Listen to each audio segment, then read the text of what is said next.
जो लोकसभा का चुनाव था इसमें एक तरफा मतदान करके इस इलाके से भारी वोटों से आगे आपने मुझे निकाला जाहिल चित्र, इसका भी हृदय से आपको आभार प्रकट करता हूं। तमाम जालियासर और आसपास के खेराटोली रामलियासर पूरे इलाके को। लोकसभा चुनाव के बाद कोरोना का संकट आ गया, 2 साल कोरोना में चले गए। लोकसभा की कार्रवाई इतनी चलती, अकेला व्यक्ति हूं, कोशिश तो करता हूं कि आपके हर कार्यक्रम के अंदर उपस्थिति दर्ज कराऊं, आपके बीच रहूं। लड़ाई लंबी है। एक व्यक्ति जिसने सोचा कि मुझे मेरे भाइयों की सत्ता में हिस्सेदारी चाहिए, हम वोट डालने का ही काम नहीं करेंगे, खाली रैलियों में दिखाने के लिए हमें ले जाया जाता, कुछ भीड़ का काम हम नहीं करेंगे, हम सत्ता के अंदर आएंगे और सत्ता में हमारी भागीदारी सुनिश्चित हो, किसान के बेटों का, किसानों का सत्ता पे कब्जा हो, किसान अपने हिसाब से राजस्थान के अंदर इस राजस्थान की दशा और दिशा तय करे। इसको लेके हनुमान बेनीवाल ने संघर्ष की शुरुआत की। कॉलेज के जमाने से लेकर विश्वविद्यालय की राजनीति और फिर नागौर का जो संघर्ष था वो आपके सामने था। किस तरह मेरे छोटे भाइयों को आगे बढ़ाने का प्रयास किया। मुझे वो जमाना भी याद है जब मैं विश्वविद्यालय के अंदर पढ़ता था तो 70-72 नागौर के बच्चे हुआ करते थे और आज उसी नागौर के 5000 से ज्यादा बेटे बेटियां राजस्थान विश्वविद्यालय के अंदर गौरव बढ़ा रहे इस नागौर जिले का। मैं जब आया था 98 के अंदर, पिताजी का देहांत हो गया, मुझे टिकट मिली, आधी अधूरी टिकट थी, बीजेपी के लोगों ने, पर्चा खारिज हो गया और उसके बाद लगातार 98 से लेके ये जो 25 साल का संघर्ष है ये आपके सामने नागौर के जिला मुख्यालय पे, चाहे विधायक रहा, विधायक नहीं रहा, लोकसभा हार गया, जीत गया, हनुमान बेनीवाल के अंदर आपने अंतर नहीं देखा होगा। छोटा बच्चा आएगा उससे भी वही बात करूंगा, बड़ा आएगा उससे भी बात करूंगा। लोग जो सरपंच और प्रधान बन जाते हैं 2-2, 3-3 फोन रखने लग जाते हैं, बदल जाते हैं। मैं बदला नहीं और मैंने प्रयास किया मैं राजस्थान को बदल दूंगा। और भाइयों, मेरे संघर्ष का ही परिणाम है। जो लोग 60 साल आपसे वोट लेते थे आज बिना बुलाए आपकी साजियों के अंदर आते हैं। आपने देखा होगा नागौर जिले के अंदर क्या स्थिति होगी उन लोगों की जो घर से फरमान जारी करते थे, उसको वोट दे दो, उसको वोट दे दो। जो चुटकुलों से जिले को बर्बाद करने का काम कर रहे थे, इस इलाके के अंदर भी आपने देखा होगा 15 साल के अंदर ही जबरदस्त जागृति इस इलाके के अंदर आई। मैं धन्यवाद दूंगा तमाम भामाशाहों को, मेरे उन भाइयों को जिसमें शिवकुंड जी जैसे हजारों भाई इस राजस्थान से हमारे समाज के साथ साथ दूसरे समाजों के वो भाई जो उंगली पकड़ के हमारे समाज के बच्चों को कोई मुंबई, कोई सूरत, कोई अहमदाबाद, कोई मद्रास, कोई नॉर्थ ईस्ट ले गया और उन्हें काम करना सिखाया, उन्हें रोजगार दिया। हमारे यहाँ शिक्षा नहीं थी, न कोई नहर थी, पीने का पानी भी अब जाके आ रहा नागौर के अंदर, वो भी आ रहा, पूरा पानी नहीं आ रहा। भाइयों, मैं किन परिस्थितियों में जूझ रहा हूं। बड़े से बड़े नेता हुए इस राजस्थान के अंदर, बड़े बड़े नाम हुए उनके, लेकिन लड़ाई नहीं लड़ी उन्होंने। एक काम किया, एक बार कांग्रेस का दुपट्टा पहन लिया, दूसरी बार भाजपा का पहन लिया, तो लोकदल में चले गए, धमकीपा पे आ गए, जनता दल में आ गए, कोई कांग्रेस राष्ट्र में भाग गया, कोई कहीं चला गया, हरियाणा का झंडा उठाया, किसी ने यूपी का झंडा उठाया। किसान को उसकी ताकत और पार्टी बना के नहीं दी। सेकंड दर्जे के नेता तैयार नहीं किए। अगर दूसरे दर्जे के नेता तैयार करते तो आज इस नागौर की यही स्थिति नहीं होती। जो भ्रष्टाचार, अपराध इस जिले के अंदर बढ़ा है, तो गैंगवार की घटनाएं शेखावाटी से नागौर की ओर बढ़ रही है। हमारे भोले भाले किसान के बच्चे नशे की प्रवृत्ति के शिकार हो रहे हैं। हमें न पढ़ाया न लिखाया और न हमें मजबूत किया। आज मेरी क्षेत्र नागौर हो जाता तो हमारे बेटे बेटियां भी जर्मनी, इंग्लैंड, अमेरिका के अंदर पढ़ते। सोच नहीं थी, सोच यही थी इनको पढ़ाओ लिखाओ मत, बराबर मत बिठाओ। बराबर बिठा दिया तो वोट नहीं देंगे, इनको तो खाली वोट के लिए ही काम लेना है, इसलिए भाइयों पीछे रह गए। मैं गया था परसों मध्य प्रदेश, ज्यादातर लोग कह रहे थे कि हम तो राजस्थान से आए हैं। मैंने कहा आप तो राजस्थान से आके भी 1,000 बीघा जमीन के मालिक को, बड़े जमींदार हो, संघर्ष किया, और हमारे लोग वहां राजस्थान के अंदर रह के भी उन नेताओं को आज भी रो रहे हैं जो ऊपर चले गए, और जो ऊपर चले गए उनका अब आप क्या बिगाड़ लोगे बताओ मुझे, पता नहीं कहीं जन्म ले लिया उन लोगों ने। तो ये स्थितियां भाइयों राजस्थान के अंदर थी, इस नागौर के अंदर थी। ये नागौर कहने को तो हम ये कहते हैं कि राजनीति की दिशा और दिशा हम तय करते हैं, लेकिन जो असली क्रांति जिले के अंदर आई है वो पिछले 10 साल 15 साल के अंदर क्रांति आई। सोशल मीडिया से हम एक दूसरे के करीब आए देश के नौजवान, और हमने हमारी ताकत के बल पे सत्ता प्राप्ति का ठान लिया। ये कोई राजनीतिक मंच नहीं है, ये मैं मेरे विचार व्यक्त कर रहा हूं निजी। मैंने पार्टी बनाई, पार्टी बना के संदेश दिया, अपने लोगों की हमेशा मदद करी। 18 के अंदर बहुत मदद करी, पॉलिटिकल पार्टी के रूप में सब लोगों की संख्या बढ़ गई, किसान के बेटों की, लेकिन बदलाव नहीं हुआ। आखंड भ्रष्टाचार के अंदर ये सरकार डूबी हुई है, और इस सरकार का मुखिया कह रहा है कि वसुंधरा ने मेरी सरकार बचाई। जो 15 साल पहले मैं कहता था, उस पर गहलोत ने मोहर लगाई कि मैं और वसुंधरा एक है, दोनों मिलकर राजस्थान चला गए। ये तो गहलोत खुद ने कहा, मैंने थोड़ी कहा, पढ़ा आपने बयान। तो ये स्थिति है राजस्थान के अंदर। जिले में बड़ा दुर्भाग्य है कि नए विधायक कितने बने अपने जिले के अंदर, नए नए देखो आप, नौजवान है, यूनिवर्सिटी कॉलेज की राजनीति से निकले हुए बच्चे, कोई 2-2 3-3 बार विधायक बन गए, लेकिन काम क्या कर रहे हैं आप बताओ मुझे। जो काम कर रहे हो आपसे कोई छिपा नहीं। बीसीआर भरी जा रही किसान की, झूठे मुकदमे दर्ज हो रहे हैं, अपराध बढ़ रहा है, बिजली मिल नहीं रही है, पीने का पानी नहीं आ रहा है, आम आदमी परेशान है। हमारे कोई शिक्षा का भी स्तर नहीं सुध रहा। ये जब संघर्ष की शुरुआत हुई, कुछ लोग और जगह 4 सड़क उधर बनी, 2 इधर भी बन गई। अभी मैं आ रहा था डेक इस रोड से, डेक खेराट जाने वाला जालजैसर और लालगढ़ की जो रोड है, मैं 2014 में जब निर्दलीय चुनाव लड़ा तब इस इलाके में आया था। आपने मुझे बड़ा आशीर्वाद दिया। खींवसर के बाद सबसे ज्यादा वोट अगर मिले मुझे तो नागौर और जाहिल के अंदर मिले, और जाहिल की रैली के अंदर कुछ वक्ताओं ने गलत बात की थी, उसकी वजह से काफी वोट टूट भी गया था। लेकिन फिर भी आपने 1,60,000 के लगभग वोट देके ये संदेश दिया कि हनुमान बेनीवाल हमारा भाई है, ये निर्दलीय नहीं है, ये किसानों का नेता है, जवानों का नेता है। उसी संघर्ष का परिणाम था। इस बार जब पार्लियामेंट का चुनाव हुआ, बीजेपी को सीट छोड़नी पड़ी, बड़े बहुमत से आपने जिताया, और मैंने आपको वचन दिया था कि मेरी आवश्यकता किसान जवान को जब भी पड़ेगी मैं सत्ता को ठोकर मारूंगा। और किसान जब तकलीफ आया देश का, तो देश के किसी जवान किसान के बेटे ने, जिसकी देश की सबसे नई पार्टी थी, जो चाहता तो मोदी की सत्ता का आनंद ले सकता था, मोदी की सत्ता में मंत्री बन के वो आपके बीच आ सकता था। उसने कहा नहीं, मेरे भाई मुझे पुकार रहे हैं। हरियाणा, पंजाब, उत्तर प्रदेश, दिल्ली के किसान के बेटों ने कहा, हनुमान जी आप राजस्थान की धरती से आते हैं, हमारे नेताओं की तो जंग लग गई, आप हमारी मदद करो। तब हनुमान बेनीवाल ने कहा कि भाई के भाई काम आता है, और मोदी की सत्ता छोड़ के 70 दिन देश में सड़क पर कोई सांसद बैठा, वो नागौर का सांसद था जिसने सत्ता को ठोकर मारी, उसकी इतिहास बनाया।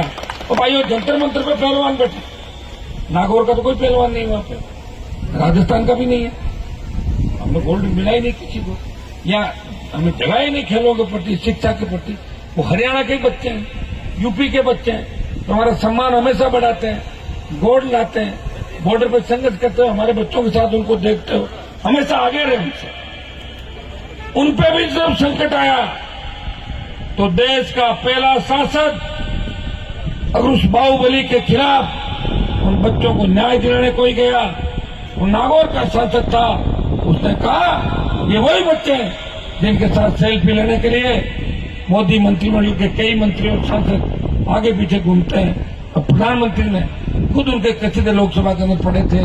दुर्भाग्य देखिए, इसके अंदर भी आप अगर जातियों से बांटने का काम कर रहे कि कोई अपराध कर रहा है, बदमाशी कर रहा है, जातियां साथ उतर जाती है उसके। मैं ये कहता हूं कि मेरे समाज का कोई बदमाश व्यक्ति अगर बदमाशी करता है और मैं खुलेआम अगर उसका साथ दूं, फिर मैं नेता नहीं हूं, फिर मैं गलत हूं। जनमान बेनीवाल अपराधियों के खिलाफ हमेशा बात करता है, लेकिन जाति के खिलाफ बात नहीं की और अपराधियों के खिलाफ बात करते हैं तो उसको इस तरह तोड़ मरोड़ के पेश किया जाता है जब पीड़ा होती है।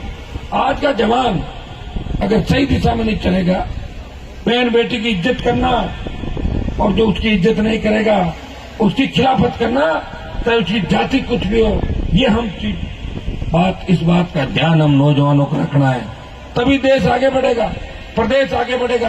ये तो हमारी माताएं बहनें आज हमारे भरोसे में आगे बढ़ रही है। आज हमारी बेटियां हमारे दम पे किन परिस्थितियों में आप शिक्षा के क्षेत्र में आगे रहे।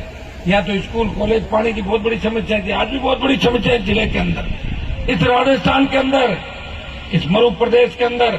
उन समस्याओं से कौन निजात दिलाएगा, कौन टोल फ्री कराएगा, कौन मुफ्त बिजली दिलाएगा, कौन इस अपराध पे अंकुश लगाएगा, कौन भ्रष्टाचार का खात्मा करेगा, कौन है जो हमारी बहन बेटियों की इज्जत की रखवाली राजस्थान के अंदर करेगा।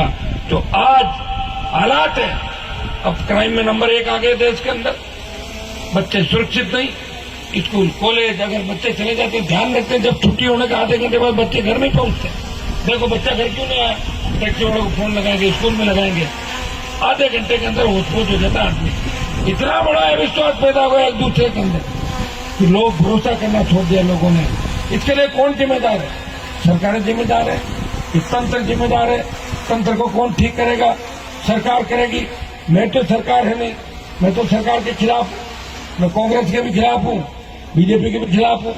लड़ा हुआ करे व्यक्ति, पार्टी को मान्यता मिली, 3 विधायक जीते, कई जगह दूसरे नंबर पर है, 18 से 23 की लड़ाई पे आ गया, 23 की अंतिम लड़ाई लड़ लूंगा राजस्थान के अंदर। बड़े बड़े नेता जो कांग्रेस और बीजेपी के अंदर ठगा हुआ महसूस कर रहे हैं, जिनको कांग्रेस और बीजेपी को इज्जत नहीं दे रही, लेकिन पार्टी नहीं बना पा रहे हैं। उनको पता है कि जैसे ही पार्टी बनाई हवा निकल जाएगी। पार्टी बना के लड़ने के अंदर बहुत बड़ा जोर आता है, बहुत हिम्मत और हौसले के साथ लड़ाई लड़नी पड़ती है। मुझे आपने लड़ते हुए देखा है, लड़ते लड़ते एक युग बीत गया 25-27 साल का, और मेरे साथ जो मुझे पर्ची मेरे लिए जो चाय का के कहते थे होटल पे, जो पर्ची देते थे, भाई साहब हमारा भाषण कराओ, वो 2-3 बार मंत्री रह गए सरकार के अंदर। उनको कुछ करना ही नहीं पड़ता, आप अपना भी वोट दे देते हो, एक बार कांग्रेस, एक बार भाजपा, एक बार कांग्रेस, एक बार बैठे बैठे भाजपा। कहाँ है भाजपा के नेता? मैंने तो नहीं देखे। 4.5 साल के अंदर भाजपा के नेता यहां से कहां चले गए? चुनाव आ गए, टिकट की दौड़ में लग जाएंगे, वोट दे देंगे लोग, जातिवाद के नाम पे दे देंगे, कुछ कांग्रेस के विरोध में दे देंगे। नौजवान कुछ हमारी तरफ प्रयास करेगा, इतने में कोई कह देगा हनुमान जी तो जाटों के नेता है, आप इनको वोट क्यों डाल रहे हो, ये तो जाट है। अरे कोई इनको जो लड़ेगा इस देश के अंदर। मैं तो 3 विधायक में से 2 शेड्यूल कास्ट के विधायक जीता के ले गया, यहां भी आपके 2nd नंबर रहे अनिल बारूपाल। मैं ये कह रहा हूं कि मुझे जो नजदीक से लोग जानते हैं वो इस चीज को जरूर जानते हैं कि हनुमान जी बात को समझते हैं, और अन्याय जहां होता है वो अन्याय के खिलाफ निश्चित रूप से रिएक्ट करते हैं। वो कहते हैं अन्याय नहीं होना चाहिए।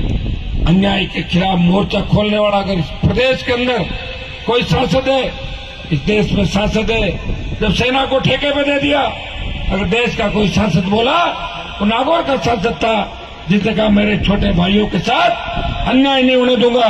2 लाख जवानों की जोधपुर में रैली करके प्रधानमंत्री को चेतावनी दी। कांग्रेस के लोग नहीं आए थे मेरे साथ। कांग्रेस देश की सबसे बीजेपी के बाद बड़ी पार्टी है। हनुमान लड़ाई लड़ रहा है जवानों की, क्योंकि जवान मेरी जिंदाबाद करते हैं। मेरी पार्टी जय जवान जय किसान के नारे के साथ आगे बढ़ रही है। मैं विश्वास दिलाता हूं कि आने वाला समय आपका है। अग्निपथ भी वापिस होगी।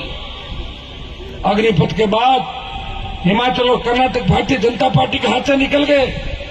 चिंतित है बीजेपी के लोग। और आप जानते हो जब सत्ता हाथ से निकल जाती है कोई नहीं पूछता, और जो हार जाता है वो सड़क पर या तो पत्थर फेंकता है, राज नहीं होता, उसको नींद नहीं आती। यही होता है हारने जीतने के बाद लोगों का। बाकी देखो मेरे जैसे सब नहीं हो सकते कि मैं सत्ता को ठोकर मार रहा हूं बार बार।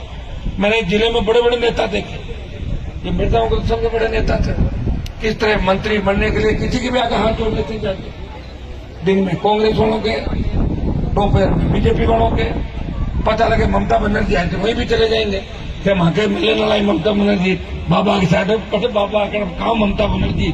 उनकी आदत है, आदत जिनकी पड़ गई वो आदत छूटेगी नहीं। आदत तो क्या छूटे घंटा ऊपर जाए छूटे आदत, ठीक है, छूटती नहीं। इतने लोगों को खराब किया, कैसी स्थितियां बन गई। और आज भी जरूरत पड़े जब रात को 2 बजे आके फिर पकड़ ले, काम निकला और दिन में कह देंगे मैं माने का ही समझा, मैं बाबो का नोचुला धूड़ करी नागौर को नाश कर मिल जो नागौर को कटा है बाबा। ये तो नाश जो किया था किसने किया आप भी जानते हो। मैं उस व्यक्ति का कह रहा हूं, आपका जाहिल का तो इतना नाश किया कि जाहिल को डाल दिया बीकानेर के अंदर, लाड़ू को चूरू में। और जब जाहिल लाड़ू से निकलते थे तो कहते थे कोई देख लो काला कांच बंद करते रहे, कोई देख लो रामा चमकर फालतू काम बताए। ये जाहिल की दुर्दशा करी। कौन जिम्मेदार था? वो लोग थे जिनके हाथ में सत्ता की चाबी थी। हनुमान बेनीवाल चाबी लेना नहीं चाहता। मैं चाहता हूं कि पूरी ताकत और पूरा राज मेरे भाइयों को मिले। तब ये नहीं कहना पड़े कि किसान कर्जे के लिए कोई कुर्की के लिए बैंक वाले आ गए, कोई ये नहीं कहे कि बेरोजगार चित्तक डाके किसी ने आत्महत्या कर ली, कोई अपराध कर गया। ऐसा राज हमें चाहिए। राज कौन लाएगा? आप लाओगे। राज किसके हाथ में है? आपके हाथ में। विधायक आप बना दोगे, राज आ जाएगा। देश के करीब करीब प्रांतों में क्षेत्रीय पार्टियां और तीसरी ताकत खड़ी हो गई। क्या राजस्थान के नौजवानों की भुजाओं के अंदर इतनी ताकत नहीं है कि तीसरा मोर्चा खड़ा कर सको? उठो, अपनी ताकत को पहचानो और अपने भाई का साथ दो आने वाले समय के अंदर। क्योंकि मैंने अगर लड़ना बंद कर दिया तो राजस्थान में लड़ाई बंद हो जाएगी। भाइयों, एक व्यक्ति काजल की कोठरी में रहता हुआ वो राजस्थान की सरकार से भी लड़ रहा है और मोदी और अमित शाह से भी लड़ रहा है। आप सारी बातें जानते हो। समझदार बनना है। हमारे बच्चों का भविष्य कैसे सुरक्षित हो, आपसे मन मुटाव छोड़ के सब लोगों को एक ही दिशा में लगना है कि सरकार हमारी होनी चाहिए, जहां किसानों का राज हो, जवानों का राज हो और हमारा विकास हो। अभी मैं डेढ़ से इस रोड से आया हूं, इस रोड का विकास नहीं हो रहा है, पूरी टूटी हुई रोड। मैं घोषणा करके जा रहा हूं कि मुझे चाहे कुछ भी करना पड़े, इस देश से इस पूरी लालगढ़ रोड, जो अमृतसर की तरफ जा रही रोड, इन तमाम रोडों को, अच्छी रोडें, नई रोडें मैं दिल्ली से बनवाऊंगा। ये मैं विश्वास आपको दिलाता हूं और आपके पास जल्दी इसका समाचार भी आ जाएगा। मेरे साथ एक दिक्कत और है। अब जाहिल में मैं काम कराता हूं, वो जाहिल वाले एमएलए खुद का लिखा थी कि मैंने रात को कराया काम। कहां से करे काम? में करे लोग कहते कि रात को मंजू जी मैडम ने डाल दिया, उसमें काम कराए हम और डाल दे कोई और। बोले मेरी रात को ही बात हो गई थी, याद हमारी तो बात नहीं होती किसी से। तो इन बातों का भी हमें ध्यान रखना है कि काम कौन करा रहा है। तो मंजू मेघवाल पहले थी ना 5 साल नहीं थी क्या? और 4.5 कितने हो गए? 9.5 साल बना लेते हैं। सड़कें मना किया था कि मैंने, कॉलेज खुलवा लेती, मैंने मना किया था। कुचेरा में काम कराऊं, कॉलेज खुलाऊं तो कहते वो तो हमने ही खुला ली, तो बाउंड में खुला देते। 45 में नाथुराम जी मंत्री थे, खुला लेते। राम निवास जी थे, 45 से लेकर यूनिवर्सिटी खुला देते। राजस्थान की राजधानी बना देते उसको, ताकि लोग आराम से आते तुम्हारे गांव के। कीचड़ तो मैंने मिटाया, तुम्हारे गांव का कीचड़ मिटाया, संघर्ष किया, बच्चों को लड़ना सिखाया। और तुम्हारा भी अंतिम काम जो मैंने कर दिया था, अगर बचा खुचा काम है तो नवंबर के चुनाव के अंदर परमानेंट इनकी कहानी सल्टा दूंगा मैं, परमानेंट नागौर के अंदर। इसकी भी आप चिंता नहीं करें। आप नए नेता तैयार करें, मजबूत किसान के बेटों को तैयार करें। इन फर्जी दुकानों का मैं इलाज कर दूंगा, आप मेरी मदद करें, ये मैं विश्वास आपको दिलाता हूं। लड़ने का काम नहीं किया मैंने, हमेशा साथ बिठाया लोगों को, घर के दरवाजे हमेशा खुले रखे। इनका तो घर ही नहीं कोई, किराए का कमरा भी इन लोगों के पास नागौर के अंदर। बताओ है क्या, कहां पे जाओगे आप? मैं हूं तो 1000 लोगों को सुनता हूं, 5000 को सुनता हूं, और रात को सुबह 5-5 बजे तक मुझे सड़कों पे घूमता हुआ देख रहे हो आप। एक एक व्यक्ति को जगा रहा हूं जाके। कभी मैं बांसवाड़ा डूंगरपुर की प्रतापगढ़ दिखूंगा, कभी गंगानगर दिखूंगा, कभी सीकर धौलपुर दिखूंगा, कभी बाड़मेर जैसलमेर दिखूंगा। मुझे चिंता है कि जो लड़ाई मैंने हाथ में ली है, उस लड़ाई के अंदर हमारी हार नहीं होनी चाहिए, लड़ाई के अंदर जीत होनी चाहिए। और भाइयों देखो, लड़ाई में जीत तो हो गई, पार्टी की मान्यता हो गई। आधी अधूरी लड़ाई तो जीत गए हम, कल तो कोई पार्टी नहीं बना पाया। अब पूरी जीत जब होगी, जब 23 के अंदर हम मजबूती से विधानसभा की सीटें राजस्थान के अंदर जीतेंगे। मैं विश्वास दिलाता हूं कि राजस्थान भी पंजाब की तरह उन मजबूत राज्यों में शुमार होगा, जहां हमारे बच्चों को रोजगार के लिए गुजरात, महाराष्ट्र और मद्रास नहीं जाना पड़ेगा। इतना मैं विश्वास आपको दिलाता हूं। जाहिर के इस पूरे इलाके ने, नागौर के इलाके ने हमेशा मेरा साथ दिया। आपके गांव ने, यहाँ सर्व समाज ने, सारी जातियों ने मिलकर 14 में भी इस बार मजबूत मदद मेरी करी। MP कोटे का भी